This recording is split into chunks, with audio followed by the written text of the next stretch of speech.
जय श्रीराम मित्रांनो. बघा, एका मशीनवर चढून दुसऱ्या मशीनची क्लिनिंग चालू होती. इथे खूप जास्त डस्ट झाली होती.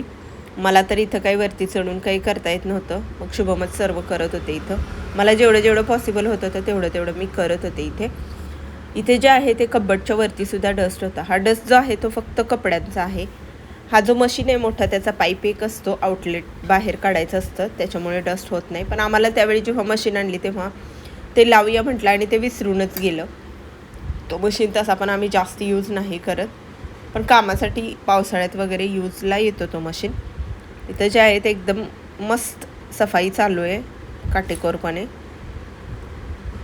मग काही इथे मी म्हटलं मास्क आणते, मग मी मास्कसुद्धा आणला इथे. मग चहासुद्धा प्यायचा होता आम्हाला, चहा आणि मास्क घेऊन आले. तोपर्यंत इथे जे आहे ते कब्बड यांनी उचललं होतं.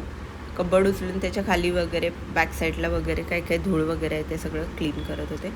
चहा मास्क घालून आता आम्ही जे आहे ते पुढचं काम करणार होतो. चला तर मग मी तुम्हाला नेक्स्ट व्हिडिओमध्ये दाखवते.